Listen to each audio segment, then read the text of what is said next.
Hello friends, welcome to IQ plus academy. आज की इस वीडियो में हम लोग बीपीएससी का प्रैक्टिस सेट 4 डिस्कस करेंगे दोस्तों। आज का अपना पहला क्वेश्चन होगा, निम्न में से किसके द्वारा अनवर योजना का प्रतिपादन करा गया था? तो इसका राइट आंसर ऑप्शन डी हो जाएगा दोस्तों, गुन्नार मिडल के द्वारा किया गया था। चलिए नेक्स्ट, सर्व शिक्षा अभियान कार्यक्रम की शुरुआत किस पंचवर्षीय योजना के दौरान करी गई थी? तो ये दोस्तों 10वीं पंचवर्षीय योजना के दौरान करी गई थी, 2002 से 2003 के बीच, है ना।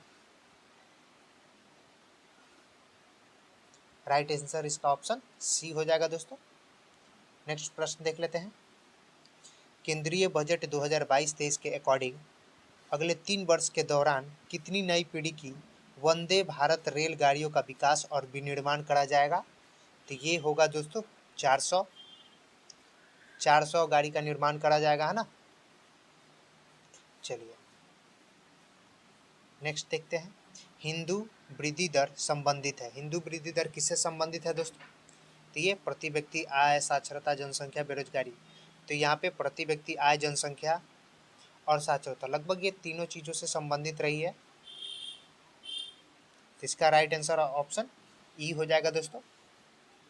चलिए नेक्स्ट देख लेते हैं, निम्न में से कौन अर्थव्यवस्था के तृतीय क्षेत्र के अंतर्गत आते हैं? तो वो खनन हो जाएगा दोस्तों, द्वितीय क्षेत्र के अंतर्गत, है ना। बाकी आपका इसमें जो विनिर्माण वाले एरिया आते हैं ना और निर्माण वाले, तो ये सब भी आपके द्वितीय क्षेत्र के अंतर्गत ही आते हैं। और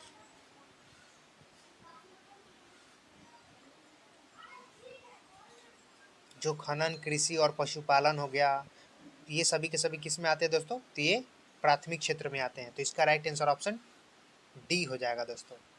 नेक्स्ट देख लेते हैं, केंद्रीय बजट 22-23 के अकॉर्डिंग किसी भी वर्चुअल डिजिटल परिसंपत्ति के हस्तांतरण में हुई किसी भी आय पर कितने प्रतिशत दर कर लिया जाएगा? तो 30% का था दोस्तों, 30% कर लिया जाएगा। चलिए अगला प्रश्न है, मेक इन इंडिया कार्यक्रम की शुरुआत हुई थी, कब हुई थी दोस्तों मेक इन इंडिया कार्यक्रम की शुरुआत? तो ये 25 सितंबर 2014 को इसकी शुरुआत करी गई थी। और इसका उद्देश्य क्या था दोस्तों? तो वो था विनिर्माण क्षेत्र का प्रमुख केंद्र बनाया जाएगा और उसमें अधिक से अधिक एफडीआई को आकर्षित करा जाएगा। तो इसका मेन प्रोस्पेक्टिव था ना।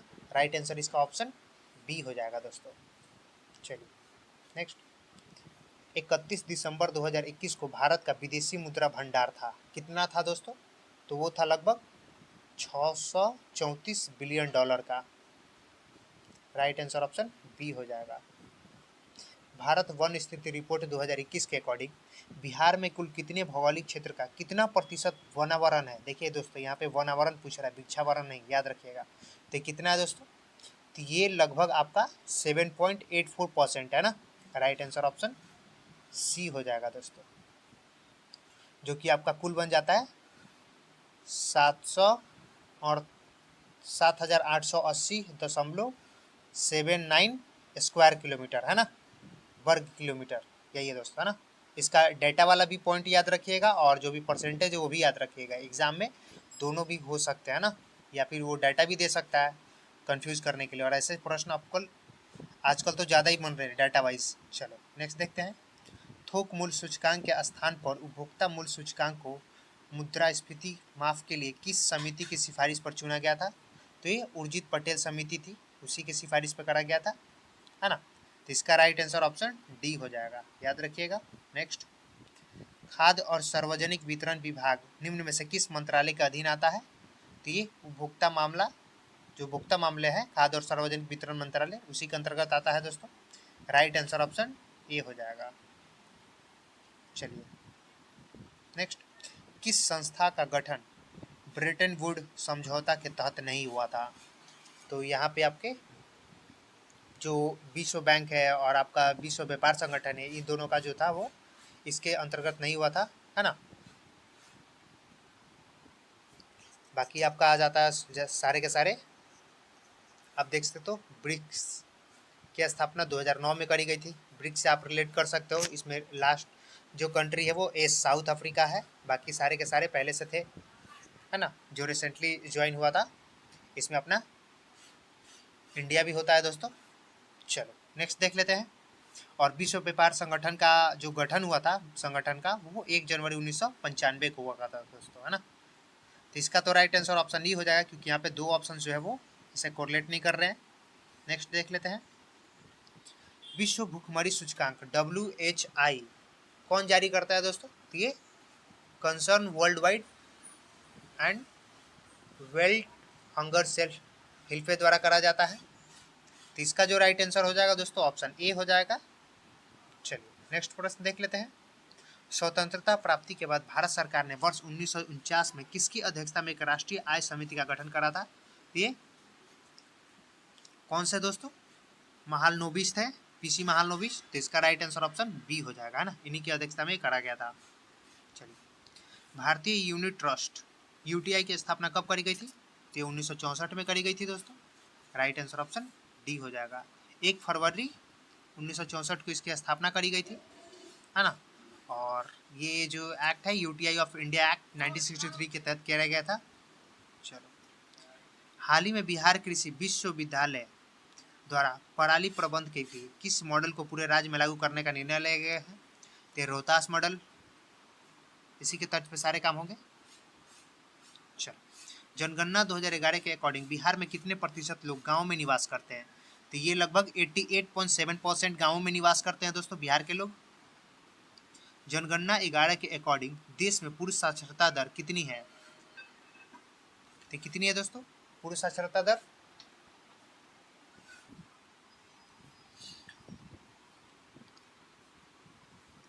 इसका जो राइट आंसर हो जाएगा दोस्तों वो हो जाएगा 80.9%। राइट आंसर ऑप्शन बी हो जाएगा दोस्तों।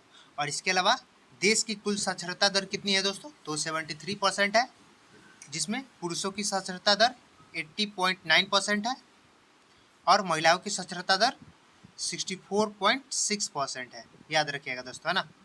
चलिए अगले प्रश्न पे आते हैं। कौन संविधान सभा के प्रारूप समिति के सदस्य नहीं थे? तो इसमें आपको पता होना चाहिए कि कौन कौन समिति के सदस्य थे, उसके बाद ही तो आप ये आइडिया लगा पाओगे ना। जिसमें आपके अंबेडकर सर आते हैं, फिर KM मुंशी, मोहम्मद सादुल्ला, फिर BL मित्तर, कृष्ण स्वामी अय्यर, गोपाला स्वामी अय्यर, फिर DP खेतान आते हैं। तो इसमें दोस्तों जो राइट आंसर हो जाएगा वो हो जाएगा SC मुखर्जी। ये इसके सदस्य नहीं थे दोस्तों। राइट आंसर ऑप्शन डी हो जाएगा। चलिए नेक्स्ट, निम्नलिखित में से कौन सा अधिकार अनुच्छेद 21 के अंतर्गत आता है? तो दोस्तों यहाँ पे जो 1 नंबर है जीवन साथी चुनने का अधिकार, है ना, विदेशी यात्रा का अधिकार, निजता का अधिकार, महिलाओं के साथ सम्मान पूर्वक व्यवहार करने का अधिकार, ये चारों के चारों आते हैं ना दोस्तों। राइट आंसर ऑप्शन ई हो जाएगा। चलिए, राज्य के नीति निर्देशक तत्व के अंतर्गत निम्न में से कौन से अनुच्छेद को बाद में जोड़ा गया था? तो वो थे दोस्तों अनुच्छेद 43 और 39, क्योंकि अनुच्छेद 40 और आपका जो ये 44 है ये संविधान में पहले से ही थे, जबकि अनुच्छेद 43 और अनुच्छेद 39 ये दोनों के दोनों बाद में ऐड किए गए थे दोस्तों, ना। जिसमें आपका जो 39 का क आता है वो क्या क्या होता है दोस्तों? उसमें किसका डिफाइन करा गया है? तो समान न्याय और निःशुल्क वित्तीय सहायता। और जो आपका एक है 43 वो क्या है? उद्योग के प्रबंध में कर्मकारों की सहभागिता। और एक 48 आता है जो कि इसमें हालांकि ऑप्शन में नहीं है, फिर भी मैं बता देता हूँ। वो आपका हो जाएगा पर्यावरण संरक्षण और वन्य जीवों की रक्षा करना। ये बाद में जोड़े गया था ना, याद रखिएगा दोस्तों। राइट आंसर ऑप्शन ई हो जाएगा।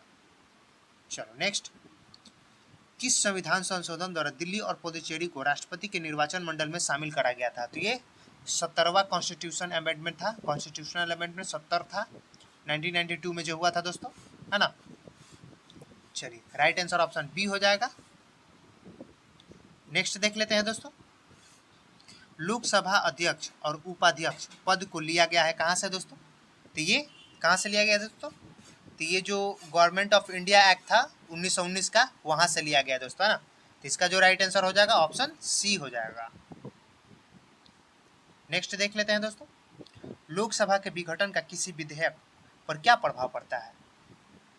तो इसमें आप देख सकते हैं दोनों सदनों में पारित विधेयक जो राष्ट्रपति की स्वीकृति हेतु भेजा जाता है वो समाप्त हो जाता है। तो ऐसा बिल्कुल भी नहीं है ना। लोकसभा के अगर विघटन हो जाता है तो उसमें विधेयक पर कोई प्रभाव पड़ने क्रम में, ये चीज़ें तो बिल्कुल भी नहीं होती है। तो इसका राइट आंसर ऑप्शन क्या हो जाएगा दोस्तों? 4 वाला हो जाएगा। तब देख लेते हैं ऑप्शन में कहाँ है। तो इसका राइट आंसर ऑप्शन डी हो जाएगा दोस्तों, है ना, याद रखिएगा। चलिए अगले प्रश्न पे आते हैं। बिहार पंचायती राज अधिनियम 2006 में 2 ग्राम सभा की बैठक के बीच अधिकतम कितनी अवधि का अंतराल निर्धारित होता है? तो ये लगभग 3 महीने की होती है दोस्तों। राइट आंसर इसका ऑप्शन सी हो जाएगा। नेक्स्ट देख लेते हैं। राज्यसभा के सदस्यों का चुनाव होता है। राज्यसभा के सदस्यों का चुनाव राज्य के विधानसभा के निर्वाचित सदस्यों द्वारा ही होता है दोस्तों। राइट आंसर ऑप्शन डी हो जाएगा। चलिए, बिहार के संसदीय इतिहास में आज तक का सबसे अधिक बार किस प्रधानमंत्री के खिलाफ अविश्वास प्रस्ताव लाया गया था? तो इंदिरा गांधी के ही खिलाफ लाया गया था दोस्तों, है ना। 15 बार लाया गया था दोस्तों, है ना।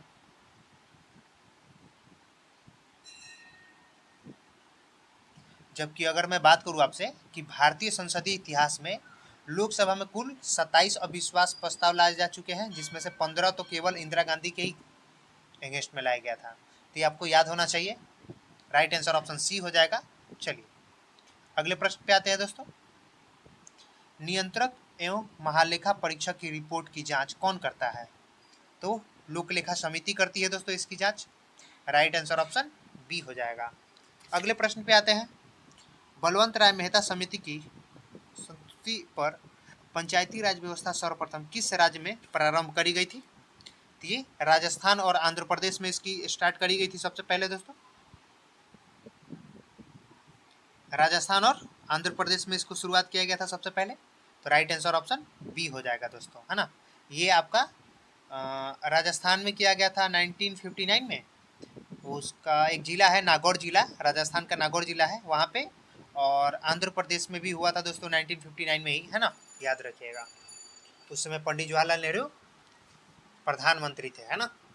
चलिए अगले प्रश्न पे आते हैं दोस्तों। निम्नलिखित में से कौन सा संविधान संशोधन 8वीं अनुसूची के भाषा से संबंधित नहीं है?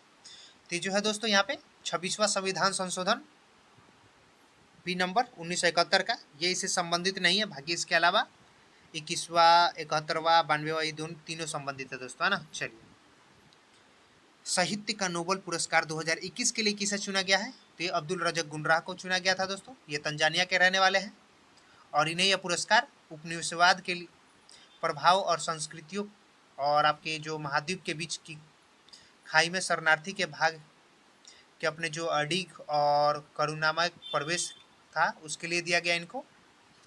राइट आंसर ऑप्शन डी हो जाएगा दोस्तों। अब्दुल रज़ाक गुंडराह याद रखेंगे नाम। चलिए सूची 1 को सूची 2 से मिलान करनी है। स्वर्ण पदक किसने जीता था दोस्तों? ऑब्वियसली नीरज चोपड़ा जी ने जीता था। बाकी उसके अलावा आप मिला सकते हो, बहुत ही ईजी रहेगा ना। 1 का 3 हो गया। बाकी इसके अलावा ऑप्शन देखो आप। पहले हम लोग ऑप्शन देख लेते हैं। सी और डी यहाँ पे क्रॉस कर रहे हैं तो 2 नंबर से हो जाएगा। रजत पदक किसने जीता था दोस्तों? तो रवि कुमार दहिया जी ने जीता था। तो राइट आंसर यहाँ पे ऑप्शन डी हो जानी है। चलिए याद रखिएगा ये सारे क्वेश्चन बहुत इंपॉर्टेंट बनते हैं।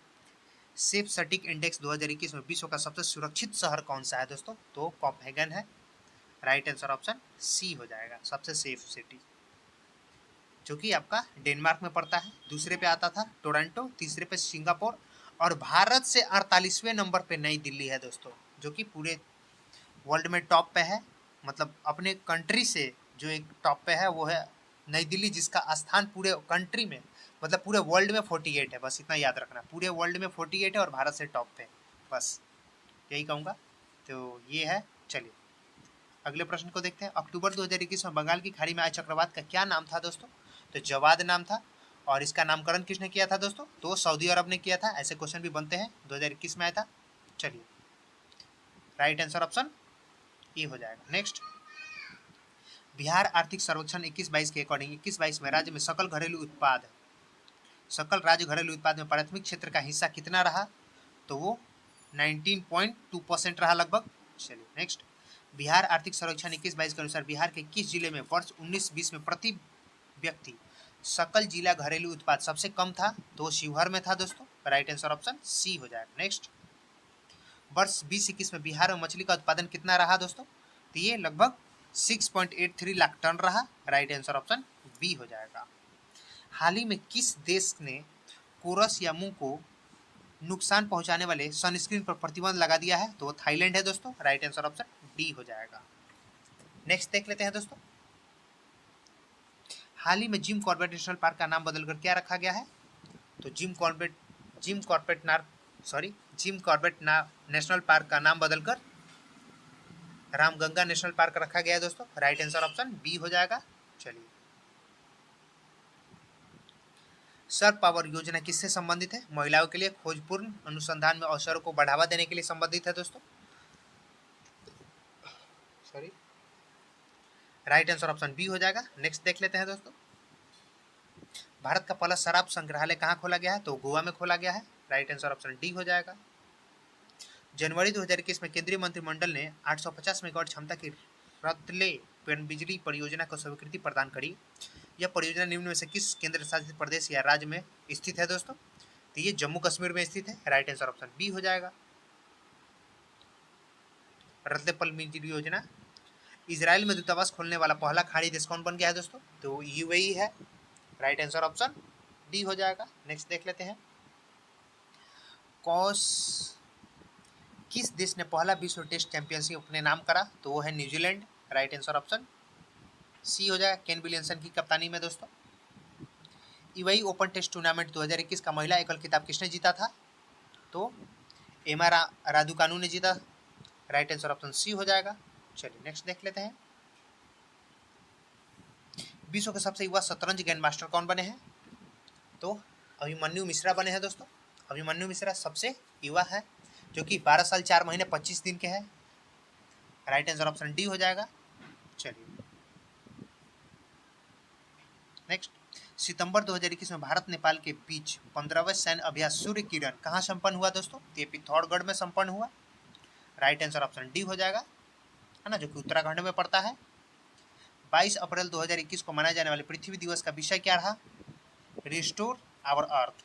याद रखिएगा दोस्तों, पूछा जाता है ऐसा क्वेश्चन।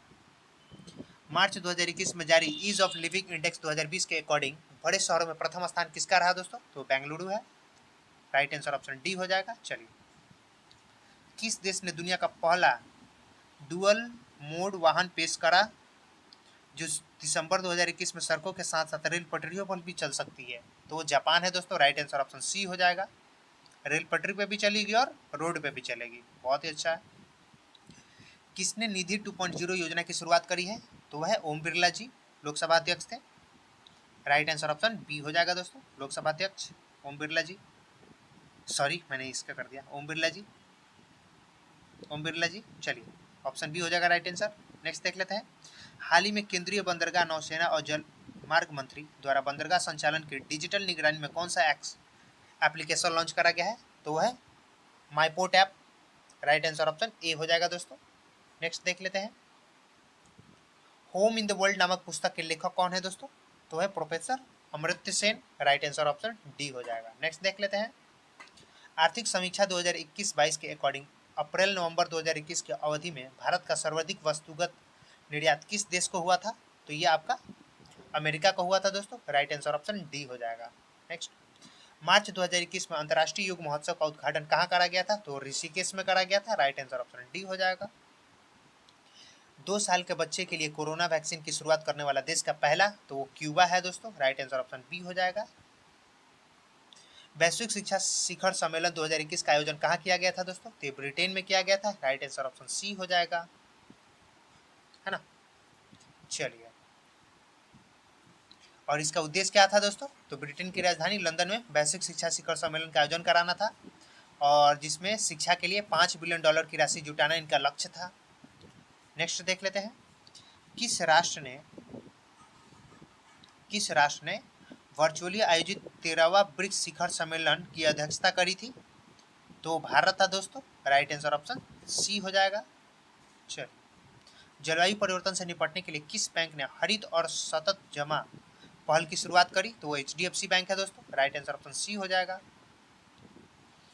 कौन से राष्ट्र ने नई नागरिकता नीति की शुरुआत करी है दोस्तों? तो यह है UAE, और इन्होंने अपने भारत से बहुत सारे सेलिब्रिटी को गोल्डन वीजा दिया हुआ है दोस्तों, जिसमें संजय दत्त का भी नाम आता है।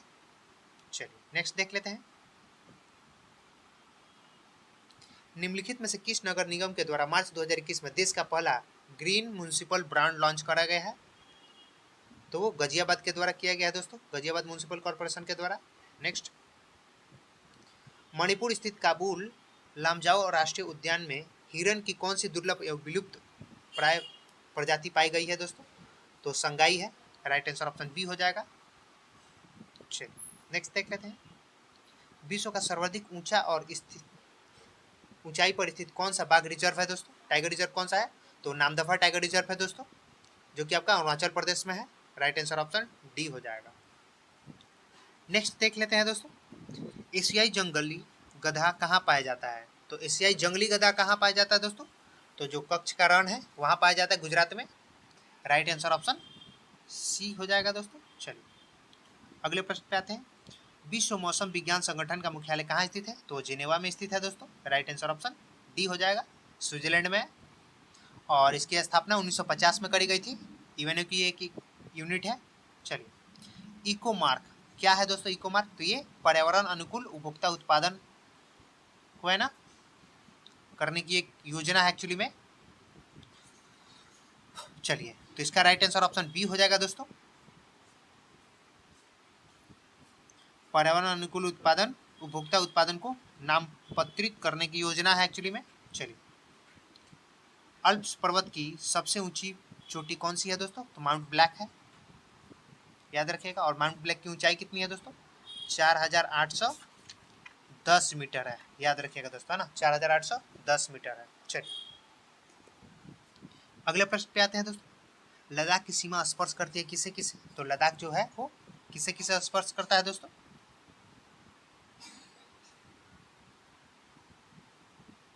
तो ये वाला जो पार्ट होता है ना लद्दाख वाला, ये वाला पार्ट, तो किसे किसे स्पर्श करता है दोस्तों? तो ये पार्ट हो गया आपका यहाँ तक चीन वाला, इधर पूरा पाकिस्तान वाला हो गया दोस्तों, है ना, इधर पूरा पाकिस्तान वाला हो गया, ये वाला पूरा हिस्सा। और कुछ पार्ट जो है दोस्तों, कुछ पार्ट छोटा सा एक पार्ट होता है जो कि 107 किलोमीटर का होता है दोस्तों, वो है अफगानिस्तान से बॉर्डर शेयर करता है ना। तो ये तीन हो गए, पाकिस्तान, अफगानिस्तान और यहाँ चाइना, है ना। तो ये तीनों से बॉर्डर शेयर करता है, याद रखिएगा। चलिए तो इसका राइट आंसर क्या हो जाएगा दोस्तों? ऑप्शन डी हो जाएगा। नेक्स्ट देख लेते हैं। अंटार्कटिका में स्थापित भारत का प्रथम ध्रुवीय अनुसंधान केंद्र का नाम क्या है दोस्तों? ये दक्षिण गंगोत्री है। राइट आंसर इसका ऑप्शन डी हो जाएगा, दक्षिण गंगोत्री, है ना। मैत्री भी है लेकिन सबसे पहला ये है, याद रखिएगा ना। चलिए निम्न में से कौन सी नदी उत्तरी और दक्षिणी भारत के बीच पारंपरिक सीमा बनाती है? तो वो नर्मदा है दोस्तों, 1312 किलोमीटर की है ये टोटल। सॉरी नेक्स्ट, भारत में किस जनजाति को मूल रूप से अफ्रीकी जनजाति माना जाता है? तो जो हब्सी है दोस्तों, सिद्दी, उसी को माना जाता है, जो कि आपका 1100 AD में भारत में आकर बसे हुए थे। और ये मुख्य रूप से गुजरात, कर्नाटक और आंध्र प्रदेश में पाई जाती है दोस्तों। राइट आंसर इसका ऑप्शन सी हो जाएगा, है ना। चलिए नेक्स्ट, कौन पर्वत श्रेणी उत्तरी और दक्षिणी भारत के बीच प्राकृतिक विभाजन के रूप में जानी जाती है दोस्तों? तो ये विंध्या पर्वत श्रेणी है, विंध्या पर्वत श्रेणी। राइट आंसर ऑप्शन बी हो जाएगा दोस्तों। भारत में सबसे अधिक दूरी वाला रेल मार्ग कौन सी है दोस्तों? तो वह है डिब्रूगढ़ से Kanyakumari. Right answer option C हो जाएगा दोस्तों, है ना। डिब्रूगढ़ से कन्याकुमारी है, विवेक एक्सप्रेस वहाँ चलती है एक्चुअली में एगो। और इसका जो टोटल लंबाई है दोस्तों वो है 4233 किलोमीटर, याद रखिएगा। चलिए विश्व में सर्वाधिक कोयला का उत्पादन करने वाला देश कौन सा है दोस्तों? तो वह चीन, याद रखिएगा। नेक्स्ट, किस पर्वत श्रृंखला का निर्माण महाद्वीपीय भ्रमण से हुआ है? अरावली पर्वत है दोस्तों। राइट आंसर ऑप्शन डी हो जाएगा, सबसे पुराना पर्वत श्रेणी में से है दोस्तों। और आपका जो आप हिमालय की बात करते हैं वो सबसे नवीन है।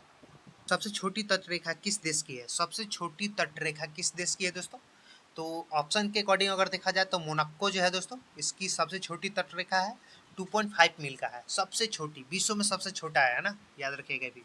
इसके बाद आपको अगर बात कर लिया जाए तो आपको पता होना चाहिए जो जॉर्डन की जो तटरेखा है दोस्तों वो हो जाता है 16.2 मील। फिर तुवालू जो हो जाता है 15 मील का हो जाता है ना। फिर बॉल्सविया जो है और हर्जगोविनिया जो है वो वीना को जो है वो 12.4 मील का होता है। नौरा जो होता है 18.7 मील का हो जाता है। और सबसे लंबा रेखा जो है ना, तट रेखा जो कनाडा का है दोस्तों, 1.25 लाख मील है, याद रखिएगा। सबसे ज्यादा तट रेखा किसका है दोस्तों? तो कनाडा का है, 1.25 लाख मील है, याद रखिएगा, है ना। और सबसे छोटा मोनाको का है। अब तट रेखा मतलब जो समुद्री से टच करता हो उसी को कहते हैं। चलिए अगले प्रश्न पे आते हैं दोस्तों। निम्न में से कौन सी पहाड़ियां मिजो हिल्स का हिस्सा है दोस्तों? तो ये भुवन पहाड़ियां है। राइट आंसर इसका ऑप्शन सी हो जाएगा। वर्ष 2011 की जनगणना के अनुसार भारत की कुल जनसंख्या में ग्रामीण जनसंख्या का प्रतिशत हिस्सा कितना था? तो ये 68.8% था दोस्तों, याद रखिएगा एकदम, है ना। और अगर शहरी जनसंख्या की बात कर ली जाए तो हो जाता है माइनस करने के बाद 31.2%। चलिए नेक्स्ट। भारत में चूना पत्थर मुख्य रूप से किस प्रकार के शैल क्रम में पाए जाते हैं? तो ये विंध्या शैल क्रम में पाए जाते हैं दोस्तों। राइट आंसर ऑप्शन सी हो जाएगा। 2011 के जनगणना के अनुसार भारत में न्यूनतम बाल लिंगानुपात वाला राज्य कौन सा है दोस्तों? तो वह हरियाणा। ऑप्शन सी इसका राइट आंसर हो जाएगा। दिल्ली सल्तनत के किस शासक ने तुर्कान ए चहलगनी मतलब कि 40 दल का दमन करा था? तो ये बलबन थे दोस्तों। राइट आंसर ऑप्शन बी हो जाएगा। चलिए, राक्षसी तंगड़ी तालीकोटा युद्ध के समय विजयनगर का शासक कौन था दोस्तों? सदाशिव राय थे उस समय विजयनगर के शासक, है ना, जो कि तुलु वंश के थे दोस्तों। और अगर मैं बात करूं इनकी जो वास्तविक शक्ति जो थी वो मंत्री रामराय के हाथों में ही थी उस समय, ये बस शासक थे। राइट आंसर इसका ऑप्शन ए हो जाएगा। नेक्स्ट देख लेते हैं। किस सिख गुरु को सुखरों की सहायता करने के कारण जहांगीर द्वारा उन पर राजद्रोह का आरोप लगाकर फांसी की सजा दी गई थी? थे गुरु अर्जुन देव थे दोस्तों, याद रखिएगा, है ना। गुरु अर्जुन देव, जहांगीर द्वारा उनको सुखरों की सहायता करने के कारण राजद्रोह का आरोप लगाकर फांसी दिया गया था, जिन्होंने सिखों के पवित्र ग्रंथ आदि ग्रंथ का संकलन करा था। राइट आंसर इसका ऑप्शन सी हो जाएगा दोस्तों। चलिए अगले प्रश्न पे आते हैं। दिल्ली सल्तनत के किस सुल्तान ने इस्लामी शरीयत कानून द्वारा मान्यता प्राप्त केवल 4 करोड़ खराज, जकात, जजिया और खुम्स को ही आरोपित किया था? तो इसमें तो आपका राइट आंसर ऑप्शन ई हो जाएगा दोस्तों, एक से अधिक है।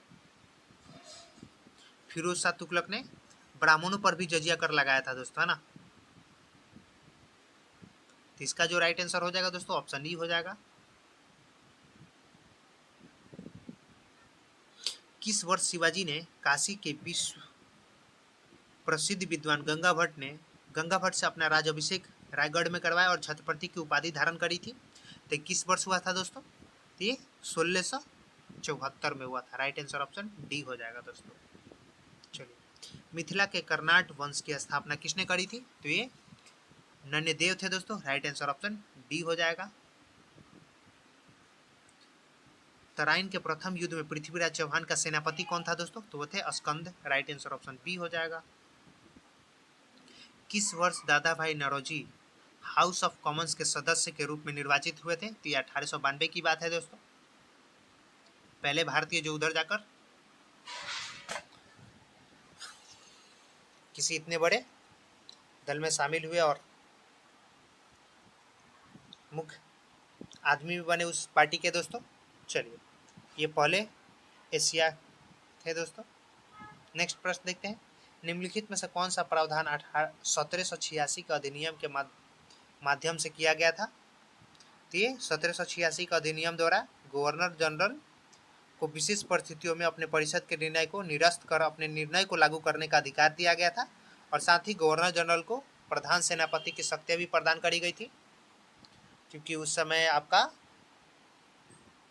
कॉर्नवालिस थे ना, इसी वजह से थोड़ा सा उनके अकॉर्डिंग ये सारी चीज़ें अपडेट की गई थी।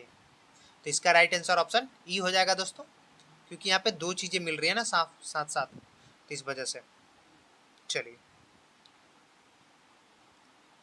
निम्नलिखित घटनाओं का कार्यक्रम के अनुसार बढ़ते हुए सही क्रम जानना है दोस्तों। तो पहले तो हो जाएगा वास्को डी गामा की दूसरी बार भारत यात्रा, फिर आपका वांडीवास का निर्णायक युद्ध, फिर ब्रिटिश ईस्ट इंडिया कंपनी की स्थापना, फिर बेडरा का निर्णायक युद्ध। तो सबसे पहले आ जाएगा वास्को डी गामा की दूसरी बार भारत यात्रा हुई थी। ये कब हुई थी दोस्तों? पहली बार तो 1501 में, 1501 में, तो दूसरी बार, पहला बार हुआ था 1908 में ना, 1498 में। तो ये आपका दूसरी बार हो जाएगा 1501 में, ये हो जाएगा 1501 में हुआ था। फिर आपका जो ब्रिटिश ईस्ट इंडिया कंपनी थी ये 1599 में इन्होंने ये करी थी स्थापना, मतलब 1600 के लगभग, 1600 मानिए, 1600 में ही करी थी ना इन्होंने। चलो, फिर उसके बाद वांडीवास का युद्ध कब हुआ था दोस्तों? तो ये 1760 में हुआ था एक्चुअली वांडीवास का युद्ध। और बेडरा का युद्ध कब हुआ था दोस्तों? तो ये 1759 में हुआ था। तो पहले बेडरा आएगा, उसके बाद वांडीवास आएगा ना। तो ये आपका जो वांडीवास आ जाता है वो 2 नंबर सबसे लास्ट में जाएगा। तो इसका जो राइट आंसर हो जाएगा दोस्तों ऑप्शन सी हो जाएगा ना। चलो नेक्स्ट, गांधी जी द्वारा चंपारण सत्याग्रह के बाद बगान मालिक किसानों से की गई अवैध वसूली का कितना प्रतिशत वापस करने पर राजी हुए थे दोस्तों? 25%। राइट आंसर ऑप्शन डी हो जाएगा। गांधी जी का पहला सत्याग्रह भारत में जो कि सफल हुआ था। Indian national Congress social conference की स्थापना किसने करी थी? एमजी रनाडे ने करी थी। राइट आंसर ऑप्शन बी हो जाएगा दोस्तों, है ना। चलिए, निम्नलिखित में से कौन असहयोग आंदोलन के प्रस्ताव से असंतुष्ट होकर कांग्रेस पार्टी से अलग हो गए थे? तो आपको पता ही है दोस्तों, अलग होने में कौन कौन से थे दोस्तों असहयोग आंदोलन से? Annie Besant, Mohammad Ali Jinnah, Bipin Chandra Pal, GS खापड़े असहयोग आंदोलन के प्रस्ताव से असंतुष्ट होकर कांग्रेस से अलग हो गए थे दोस्तों, कांग्रेस पार्टी से। राइट आंसर इसका तो ऑप्शन ई हो जाना चाहिए फिर। चलो नेक्स्ट, किस मुगल सम्राट के काल में ईस्ट इंडिया कंपनी ने भारत में सर्वप्रथम कारखाना स्थापित करा था? तो दोस्तों ये जहांगीर थे जिन्होंने सबसे पहले स्थापना करी थी ना। चलिए, 1608 में करी थी सूरत में। राइट आंसर ऑप्शन डी हो जाएगा दोस्तों। निम्नलिखित में से कौन अवध राज्य का संस्थापक था? तो होते शहादत खां दोस्तों, है ना, शहादत खां थे दोस्तों। और इन्होंने अपने राज्य की जो राजधानी बनाई थी वो फैजाबाद बनाई थी। राइट आंसर ऑप्शन बी हो जाएगा। चलिए, अहमदाबाद टेक्सटाइल लेबर एसोसिएशन की स्थापना निम्नलिखित में से किसके द्वारा करी गई थी? मोहम्मद अली सॉरी ये महात्मा गांधी के द्वारा की गई थी दोस्तों, है ना। 1918 में 1918 में इसकी स्थापना करी गई थी, याद रखिएगा। और इसमें इन्होंने ट्रस्टीशिप का सिद्धांत भी दिया था, जिसमें कहा था कि जो लेबर मजदूर है वही असली मालिक है दोस्तों, है ना। चलिए, वानर सेना और मेजरी सेना का गठन किस आंदोलन के दौरान किया गया था दोस्तों? तो ये सविनय अवज्ञा आंदोलन के दौरान करा गया था। राइट आंसर ऑप्शन सी हो जाएगा। चलिए नेक्स्ट देख लेते हैं दोस्तों, मराठी ग्रंथ दासबोध की रचना निम्नलिखित में से किस संत ने करी थी दोस्तों? तो ये रामदास ने करी थी। राइट आंसर इसका ऑप्शन क्या हो जाएगा दोस्तों? ए हो जाएगा। चलिए अगले प्रश्न पे आते हैं दोस्तों, भारत में ब्रिटिश शासन के दौरान निम्नलिखित में से किस वर्ष दिल्ली दरबार का आयोजन नहीं करा गया था दोस्तों? तो ये 1901 में।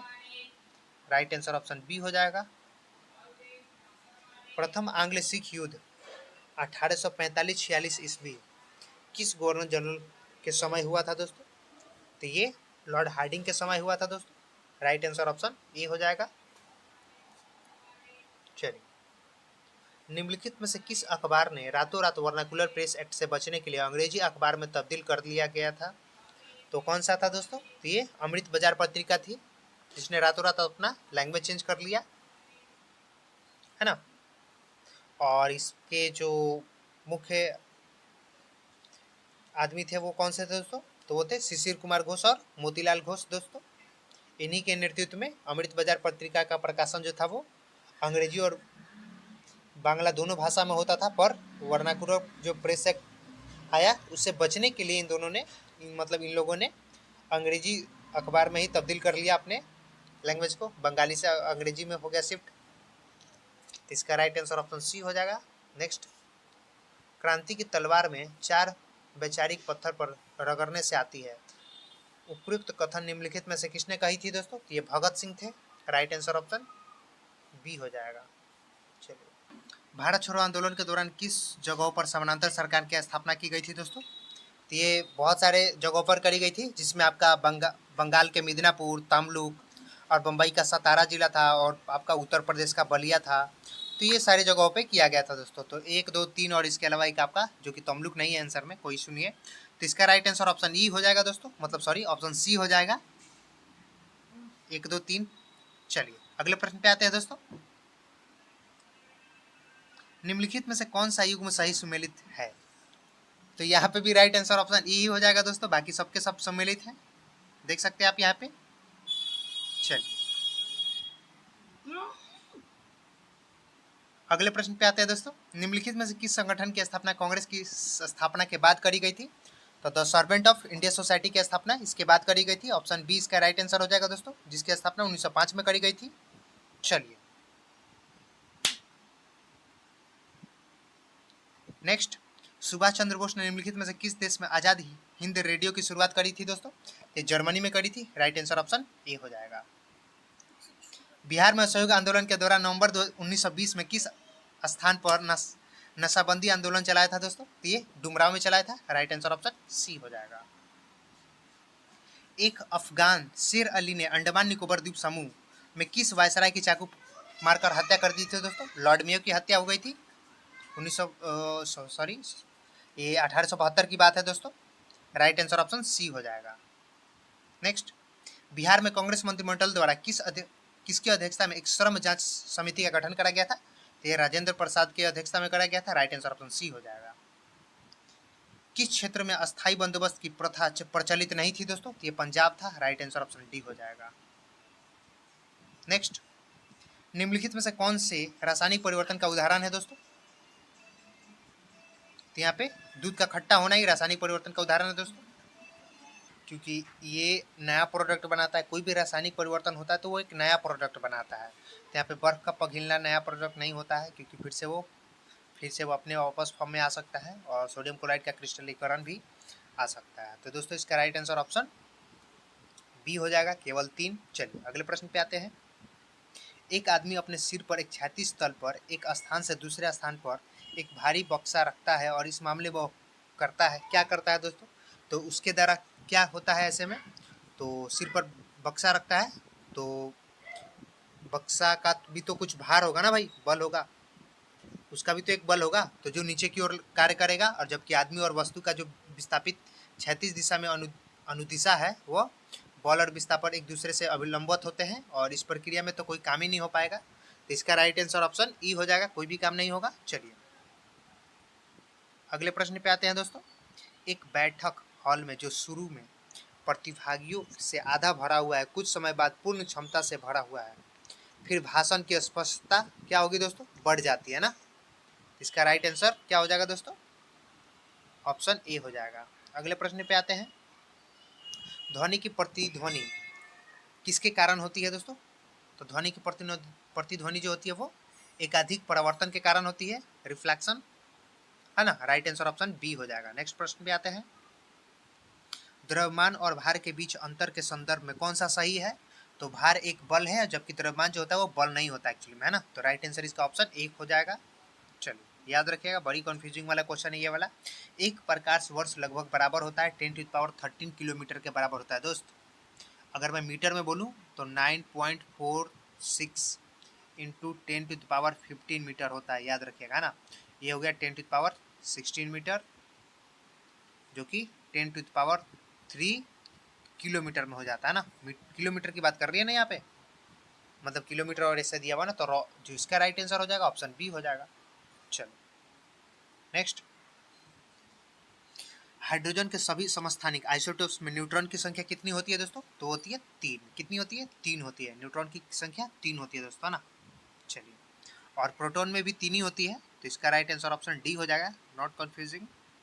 रदरफोर्ड के प्रयोग में अधिकांश अल्फा कण सीधे पन्नी के माध्यम से जाते हैं, क्योंकि परमाणु का अधिकांश भाग खाली होता है, राइट आंसर ऑप्शन डी हो जाएगा। चलो नेक्स्ट, निम्नलिखित में से कौन शुद्ध पदार्थ नहीं है? तो यहाँ पे शुद्ध दूध जो हो जाएगा वो शुद्ध पदार्थ नहीं होता है। सोना जो होता है प्राकृतिक रूप से शुद्ध पाया जाता है, आपको पता ही है। ग्लूकोज हो गया, दूध हो गया, गेहूं हो गया, और ऐसे बहुत सारे फल भी होते हैं जो अपने शुद्ध रूप में पाए जाते हैं।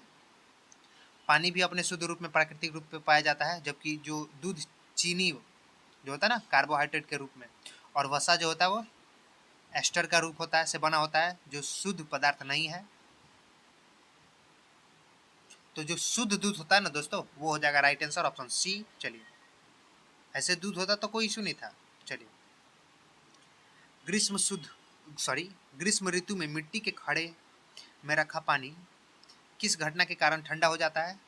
आपको पता है गर्मी के सीजन में क्या करते हैं, घड़े में पानी रखा होता है। वो हम लोग एग्जाम देने भी जाते हैं तो एग्जाम सेंटर पे जो पानी रखा होता है पीने का, रूम से बाहर वो घड़े में रखा होता है। तो ये जो ठंडा हो जाता है उसका क्या रीज़न है दोस्तों, क्या कॉन्सेप्ट है? इवेपोरेशन उसका कॉन्सेप्ट है दोस्तों। ठंडा पानी हो जाता है इवेपोरेशन के कारण। तो इसका राइट आंसर ऑप्शन डी हो जाएगा, क्योंकि वहाँ पे छोटे छोटे रिसाव करके छोटे छोटे छिद्र होते हैं उसमें, है ना, घड़े में, इसी वजह से ऐसा पॉसिबल हो पाता है। राइट आंसर ऑप्शन डी हो जाएगा। चलिए, वाष्पीकरण। नेक्स्ट, दृष्टिबाधित छात्र निम्नलिखित में से किसका उपयोग अम्ल क्षार संकेतक के रूप में कर सकता है? तो वो दोस्तों जो वेनिला एसेंस होता है, वेनिला के गुण वाला, उससे कर सकता है दोस्तों। ये क्या होता है एक्चुअली, नीले से लाल और लाल से नीले में रंग परिवर्तन करता है, जो कि क्षार और अम्ल की पहचान दिखाता है एक्चुअली, है ना। चलिए, तो अगर मैं बात करूँ दृष्टिबाधित छात्र द्वारा इसकी पहचान तो नहीं की जा सकती है, और इस परिवर्तन का पता लगाने के लिए विशेष रूप से जो कि एक गंध होता है ना, स्मेल, उसी का उपयोग किया जाता है, वेनिला एसेंस का, है ना। तो राइट आंसर इसका ऑप्शन सी हो जाएगा, वेनिला एसेंस। चलिए, अगला प्रश्न देखते हैं। पीएच स्केल क्या होता है दोस्तों? 0 से 14 तक का होता है, आपको पता ही है। 7 न्यूट्रल होता है दोस्तों। इसके बाद 7 से अगर पीएच ज़्यादा हो गया तो क्षार, 7 से कम हो गया तो अम्लीय है। चलिए, कॉस्मिक किरणों के संबंध में निम्न में से कौन सा कथन सही नहीं है? तो दोस्तों ये होगा, ये विद्युत चुंबकीय स्पेक्ट्रम का भाग नहीं होता है। राइट आंसर इसका ऑप्शन डी हो जाएगा।